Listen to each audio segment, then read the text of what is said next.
What's up, YouTube? Your boy back once again with another sports topic, and today we're gonna talk some football, Houston Texans football. Today we're gonna talk about, have the Houston Texans already made up their mind, made their decision on who the next OC is? We just wait on the announcement. We're gonna talk about, we're gonna break it down. But before we get in there, like I tell y'all before, man, if you're liking the content, make sure you're liking the channel. Make sure you're watching all the videos, you comment all the videos, you liking all the videos, you sharing all the videos on all social media platforms: Instagram, Twitter, Facebook, TikTok, Snapchat, any type of social media platform you use. Make sure you share them same social media platforms. Also, follow me on social media as well. The link in the description below. And we still in the race to get some more subscribers. You know what that means? I need y'all to do your part. So I need y'all to tell a friend, to tell a friend, to tell a friend, to tell another friend, so they can tell some friends, they can tell some more friends, and put them on Game of the Channel so we get this channel growing and growing and growing. Really, really appreciate that.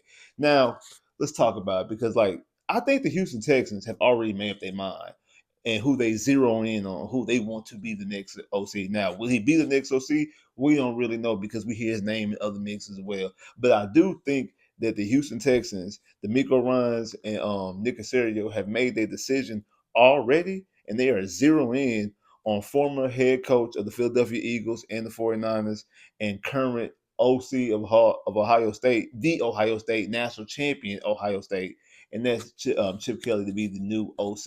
And to be honest, I think that might be the best move.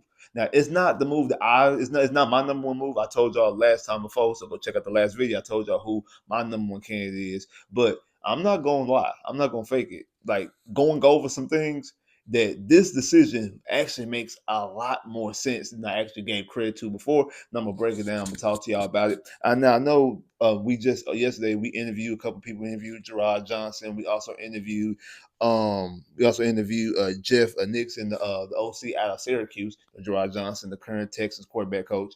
I don't think that makes any sense. I know a lot of people talk about his relationship with CJ. He's known CJ since he was 16. Again, not somebody who's called plays before, so we don't know exactly what type of offense he will run.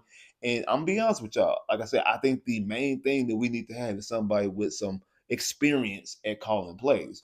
Now, Jeff Nixon was a play caller last year, offensive coordinator for Syracuse. They had the number one offense in college football last year, number one passing offense, rather. He also spent some time in being interim OC at Carolina back in 2022. So he has some experience of calling plays. Again, more successful this past year at Syracuse. So he does have some type of experience. And also, like I said, coached a little bit in the NFL as a running backs coach. He also was on Chip Kelly's staff as a tight ends coach in San Francisco back in 2016 as well. So he has some type of familiarity and things like that. So he does have some type of experience. But I'm gonna be honest with y'all. I do think that both of those interviews might end up being just a Rooney Rule interview, because you have to interview two minorities in the Rooney Rule before you can make any type of hire. So especially with those two guys being the first two names that we've been linked to with a few, those are the first two guys that we know that the Texans have interviewed. So it has to be interviewed and also announced for that to actually be in compliance with the Rooney Rule. So they have met their recommendation and met the things that they have to do to comply with the Rooney Rule. They have interviewed two minority candidates, and they've announced them. So they have been in compliance with the Rooney Rule. So right now, that means they can hire whoever they want to hire now. And I do think that they are zeroing in on Chip Kelly. Now, I know a lot of people don't like Chip Kelly, and to be honest, you only really don't pretty much like Chip Kelly because of two specific players, former players of the Philadelphia Eagles. That's Deshaun Jackson and LaShawn McCoy, who've been very vocal and very critical against him. I think a lot of people let those two guys' opinion really shape how they feel about Chip Kelly. Because let's look at some of the things that Chip Kelly's done now. He was the OC, or he was the head coach rather, at Oregon from 2009 to 2012. Went to a national championship game, lost lost to Cam Newton. Then got the head coaching job at the Philadelphia Eagles. He was the Philadelphia Eagles head coach from 2013 to 2005, and he went 10-6. 10-6, and then his last season he went 6-9. He got fired before the season ended. Now the year he went 10-6, he won the NFC East. Went and lost in the playoff game to New Orleans. The second year went 10-6, didn't make the playoffs, but still won 10 games. And then the last season went, like I said, 6-9. Again, a lot of disdain, a lot of former players have their disdain with Chip Kelly because of the way he handled things. They end up going in 2016, getting an instant job with the San Francisco 49ers, went 2-14, only lasted 1 year with San Francisco, and it didn't work out. So then he had to go back to college, ended up going to UCLA, took over a bad program and started building that program up in the last 3 years, ended up winning 9, 10 games, going to bowl games, winning bowl games. So looking very, very good. And then this past year, he went to Ohio State and won the national championship as the OC because I think he looked at the landscape of college and he's probably like, hey, I want to get back into the NFL.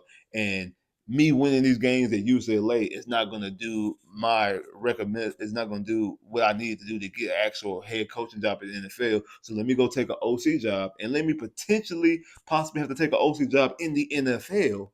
So then that way I could get a good office in the NFL and I could be one of these hot candidates in future years to get an actual head coaching job in the NFL. So I do think that that is something that could be on the table when you talk about Chip Kelly. And that's the reason why he might end up coming to the NFL. Now, that's another rumor report that he's also tied to the Jags job and Tampa Bay, since Tampa Bay now has a vacancy with their OC job because their OC is now the Jacksonville Jaguars' current head coach. So he has options. He has Houston, he has Jacksonville, and he has Tampa Bay, according to the reports. This is the reason why I think that Chip Kelly, it is not just because he went 10-6 and 10-6 and won a national championship this past year, and he was a good offensive coordinator when you talk about with Oregon. You look at the one thing that's probably one of the biggest things and the biggest problem with the Houston Texans past season, the offensive line, and most importantly, the offensive line coach. Chip Kelly, like I said on my video last week, that Chip Kelly hired the offensive court. He hired the offensive line coach back in 2013 when he got the job. That offensive line coach is currently still the offensive line coach of the Philadelphia Eagles and has been to 3 Super Bowls with Doug Peters, went to the one a couple years ago, is now currently going to be playing his third, coaching his third Super Bowl, and their offensive line is one of the strongest unit, if not the strongest unit, on the Philadelphia Eagles. That's a Chip Kelly hire. And Chip Kelly, once again, possibly has a very good offensive line coach already waiting in the wing, and that is his current offensive line coach, Justin Fry. This is current offensive line coach at Ohio State. Now, Justin Fry was an O-line coach in Temple from 2011 to 2012. Then was a offensive line coach in 2013 to 2017 at Boston College. Then he went to Chip Kelly. He went with Chip Kelly in 2018 to go to UCLA and was an offensive line coach at UCLA in 2018. And then in 2019 he got promoted to be the OC for Chip Kelly at UCLA, and was from 2019 to 2022 was the offensive line coach and offensive coordinator at UCLA, and then went with Chip Kelly to Ohio State to be the offensive line coach. And guess this? Running game coordinator. So he coordinates the running game, and he's also the offensive line coach. And he's a guy that's been with Chip Kelly since 2018. So he's not a guy that was already currently with Ohio State. He was a guy that came over with Chip Kelly. So if Chip Kelly becomes the offensive coordinator for the Houston Texans, for the Tampa Bay Buccaneers, or the Jacksonville Jaguars, he's going to bring Justin Fry with him to be the offensive line coach with him on the whatever NFL team that is. Most likely, the Houston Texans, the best one, especially talking about a guy who's an offensive line coach and also the running game coordinator. That's something that we struggling in talking about. We have Joe Mixon, and something that we definitely need. Our offensive line need to be better at is running the football. So you're talking about offensive line coach who also is focused on coordinating the running game as well. So he's going to have guys like Tunsil, like Titus Howard, like Patterson, like Juice Scruggs, like Blake Fisher, and whoever else that we draft or sign during free agency, focused on the run. He's going to be very, very focused. I know we want to talk about protecting CJ again. That goes without question. You got to protect CJ, but he's going to have these guys focused on blocking the run, because that's one thing that I've always talked about when we talked about how Joe Mixon was and how Joe Mixon finally got a running game. No, we have a running back, but we didn't have a running game because we don't run it well, we don't coach it well, we don't block it well, we don't scheme it well, we don't call it well, and outside of Joe Mixon, we don't run the football well. So we didn't have a running game. Yes, Joe Mixon had 100 yards here and there. Joe Mixon had a couple 100-yard games, had 100-yard performances with multiple touchdowns. He rushed for over 1,000 yards. I get it. He ran very well against Kansas City. I do think that Kansas City game and that Chargers game in the playoffs did look like a legitimate running attack. I'll give you that, especially in that second half of the Chargers game, and really the second half against the Kansas City Chiefs as well. But throughout the whole entirety of the season, we really did not have a real true running game. We had a good running back that was able to gash the defense for yards when they were allowing us to run, because they were playing all their cover two and they were allowing us to run the football.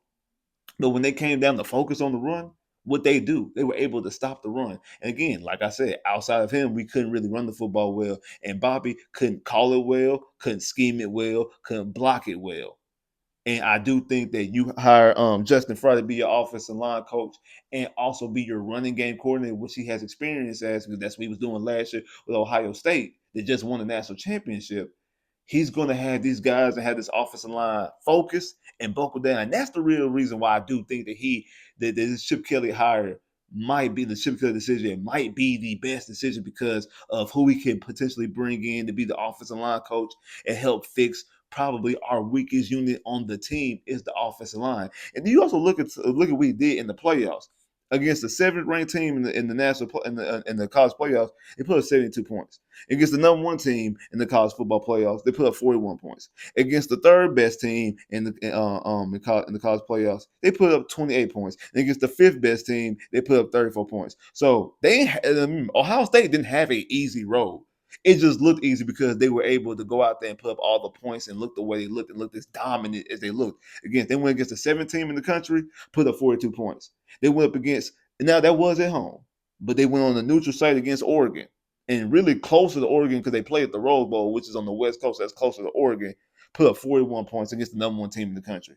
Then went to Dallas to play Texas in the Cotton Bowl and put up 28 points against the third team in the country.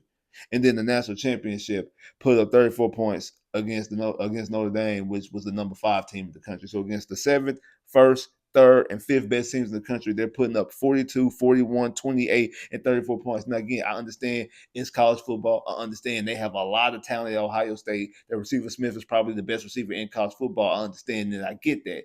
And Ohio State is known to have talent. It's one of those schools, Ohio State, Alabama, Georgia. Those are schools that always have premium talent on it. Coaching has something to do with it because they wasn't winning any national titles. They haven't won national titles since 2014, and they won a national title here. And the reason why Ryan Day went out there and saw that and got Chip Kelly. Now, you also talk about the offensive line coach that I said, Justin Fry. He's also a former offensive lineman as well. He was an offensive lineman from 2002 to 2006 at Indiana, offensive tackle. So again, he knows the position as far as actually playing the position himself. So when you're looking at Tunsil and you look at that Titus, hey, this guy's a former offensive lineman as well. He's not gonna cut no slack. He's gonna hold you guys accountable. Now, speaking of holding accountable, because I think that's the real reason why people do not like Chip Kelly. And it's because of, like I said earlier, what some people like Deshaun Jackson, Sean McCoy have issues with him. Now, again, I'm not saying that all their issues are completely overblown. I'm not saying that all their issues are completely invalid because I'm pretty sure they got some valid issues with them. Chip Kelly was brought into Philadelphia and was able to have complete power, and he was able to make certain decisions, trades, and things like that. And he got rid of some of these guys because him and some of these guys bumped heads. They didn't see eye to eye. And you're talking about an older guy versus some younger guys. And I think that Chip Kelly came in and was ready to rule with an iron fist, have a tight ship. And I'm pretty sure that people like LaShawn McCoy and Deshaun Jackson, these guys have always been the most talented player on whatever team they played on. High school, college, they were always one of the most talented guys, if not the most talented guy. And they probably got away with a lot of stuff. They probably didn't have a lot of structure at their high school teams and their college teams. And then Andy Reid seems very nice and seems very happy-go-lucky. I know some players probably say, "No, Andy Reid is a tough coach," but I think Andy Reid let some stuff go on. We seen what happened with T.O. and Donovan McNabb. So Andy Reid probably doesn't run the tightest ship. And I think that Chip Kelly came in, one to rule in with an iron fist and one to rule the tight ship. And again, I played at a program back in high school that was a very strict program. We couldn't wear braids, we couldn't wear facial hair. You couldn't have tattoos, anything like that. Like you couldn't do anything. Like we ran a very tight ship at my high school. Like my high school, we ran a very tight ship. It was very strict. It was very this way, that way, this way, that way. It wasn't really just people just running, players just running amok and doing whatever they want to do. And I'm pretty sure that both the LaShawn McCoy and Deshaun Jackson, they probably when they was in school and definitely in college and in the field, because they were so talented that they were able to do some things. So then when Chip Kelly comes in and has all these different type of rules, it kind of goes up against what you've been doing. You're not allowed to do all the things that you would want to do. I know one of the things that Sean McCoy was saying is that like that Chip Kelly was making them like making them pee every week in cups so he could check their urine to see, make sure they were hydrated and drinking enough water. And they thought that was weird. And again, he's trying to make sure that he's trying to make sure you guys is hydrated, you're drinking enough water, so hey, you won't be out here messing up your hamstrings. You're not missing 4, 5, 7 games half the season, only playing 3 games of the season because you're dealing with soft tissue injuries because hey, you're not drinking enough water, you're not actually being hydrated, you're not doing the little things off the field. Hey, I have a certain curfew. Hey, we all going to this hotel, we all doing like we're all doing this when we go on away games. Like we're not going over here. We're a very tight ship. And again, they probably by this time these guys were Pro Bowlers and all Pro caliber players. They probably didn't want to do all that. And that's the reason why it kind of, bump heads and to the point that, hey, he decided to move on. And you look at it, like I said, they went 10-6 his first year there. This is with Nick Foles, by the way, was the starting quarterback. And they won the NFC East and lost the playoff game because they lost to New Orleans. Both Deshaun Jackson and LaShawn McCoy's best seasons came under Chip Kelly. Deshaun Jackson had career high in catches, yards, and touchdowns under Chip Kelly. His year, he could only play 1 year. That was 2013 with Chip. 82 catches, 1,300 yards, 9 touchdowns. All three of those are career highs for Deshaun Jackson. Shane McCoy, his 2 years had career high in yards, 1,600 yards. And he didn't have a career high in touchdowns. But he had nine touchdowns. His career high is actually I think is actually 10. But then his following year, he also had 1,300 yards and 5 touchdowns. So he had 2 good years with Chip Kelly. His best statistical year was under Chip Kelly. And again, wasn't seeing eye to eye to him. I know some people say about Chip Kelly said that not LaShawn McCoy, but Deshaun Jackson was a game member, and Deshaun Jackson, he's not a game member. He just knows some people from the hood. I mean, again, some things probably looked a certain way to Chip Kelly. Again, I'm not going to completely absolve Chip Kelly and say, hey, Chip Kelly is right, Chip Kelly is right. But I do think, yes, certain things were looked at differently. I'm pretty sure that is the case. But when you look at what he did, when he did going in, and again, I don't agree with him trading away these players. And that is something that's going to be different than what he did with in Philly and in San Francisco. He's not the head coach here. And he's not the head coach, and he's also not the general manager here. Like in Philly, he had complete control. I don't think he had that same control when he got to San Francisco, but he had complete control in Philly. That's not going to be the case in Houston. Because in Houston, you have Nick Casario, who's the general manager, and you have D'Amico Ryans, who's the head coach. And he's not gonna be able to be snaky and try to weed out and try to like go over D'Amico Ryans and able to push D'Amico Ryans out. Kyle and Hannah love D'Amico Ryans. D'Amico Ryans has come into this situation, a team that went 4 games, and 3 games before you got him here. And he goes out there and went 10-7, 10-7, won 2 division titles and won 2 division games. And both division games that you won at home were blowouts. You won convincingly in both those situations. D'Amico's going to be here for a while. Ain't no sneaking over D'Amico Ryans. Chip Kelly ain't about to be able to do that, and he's not going to be able to make decisions and trade away players over Nick Casario because that's Nick Casario's job. That's what Nick Casario is going to be able to do if he wants to trade away a player. So he's not going to have any of that control. Now, granted, I'm pretty sure he can make suggestions like, "Hey, go out there and get Ibuka in the first round if you can, so we can have another receiver for CJ to throw to." I know CJ knows Ibuka. I coached Ibuka last year. Hey, it's a lot of symmetry here. It's a lot of connections here. So things like that, yeah. Or draft or sign this offensive lineman because Fry can really coach this guy and things like that. Absolutely, they're gonna do that. But as far as him just going out there trading away players, no. And we talk about he won 10 games with Nick Foles. Nick Foles only started 10 games that year. He went 8-2 in that stretch, threw for 2,800 yards, threw for 64 completion percentage, 27 touchdowns, and only 2 interceptions. CJ Stroud's career high is 23 touchdowns. He threw 27 touchdowns. Nick Foles threw 27 touchdowns in 10 games with Chip Kelly. What do you think that he can do with CJ Stroud?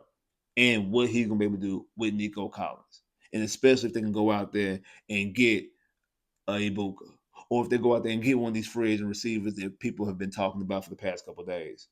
And you also have Joe Mixon, and you have a running game coordinator / offensive line coach to make sure that these offensive linemen can go out there and actually play well and actually give a care when it comes to run blocking because we all know that's what they do. These guys block one guy and then they done. They block one guy and they done. And they sit back and they watch what the rest is going on. That's what they do. That's not going to happen when you got a former offensive lineman and multi-year stint as being an offensive line coach and also coached a team to a national championship as the offensive line coach. And he also cares about the run because he's the running game coordinator. That right there is the real is the real point to me is that he's a running game. He's right now currently the running game coordinator for Ohio State, and he's also the offensive line coach, which means he's going to make sure that these offensive linemen, Tunsil, Titus, Juice, Patterson, Fisher, whoever else they bring in, care about run blocking. And if they do that, we seen what Joe Mixon can do with not a good running block, with not a good running scheme, with not good run blocking. Joe Mixon can ball, and especially if they go out there and happen to draft. I do think they need to draft a running back in the third and the fourth round to put some more juice back there. And then, hey, who knows? DP actually might be a better. We seen some things that last couple games with DP as well. So we seen some things out of DP. So who knows? DP might end up being another viable option if you can fix the offensive line, fix the coaching, and make sure that these offensive linemen care about it.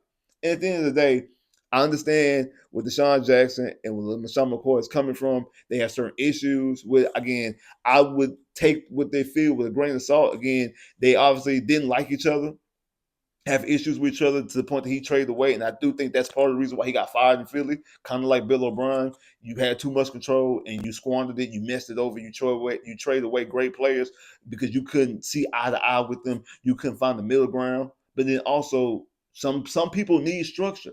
Some people who've never had structure before, they need structure sometimes. But also, he's not going to have that same type of control here in Houston because you have D'Amico Ryans and you also have Nick Casario. And also, D'Amico Ryans likes Chip Kelly. He talked about Chip Kelly unprompted to in his own press conference.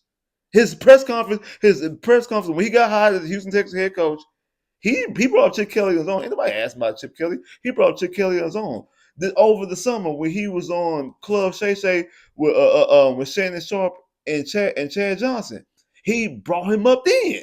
He brought up Chip Kelly then, unprompted to. So he obviously likes and respects Chip Kelly.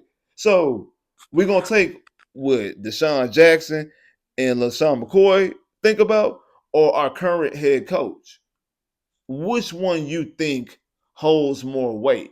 And in this juncture, I do think that because the setting that we'll be bringing them into, I think you should lean more towards how D'Amico Ryans feels about him and not really so much how two other players who had their best season under him feel because of some personal issues, some personal grievances. And again, he's not going to have that same power. And I'm looking at this offense, a guy who we talking about, we want CJ to run the football a little bit more. And he uses the RPO. He introduced the RPO into the NFL. Now we can start seeing CJ use that RPO just a little bit more. And like I say, Justin Fry is the real reason because I think that offensive line coach is what's going to really help the Houston Texans go into that next phase of the Houston Texans franchise and take that next step and potentially get to an AFC Championship game, get to and win a Super Bowl. Like, subscribe if you haven't, comment below if you haven't, click that bell, get more videos. I holla.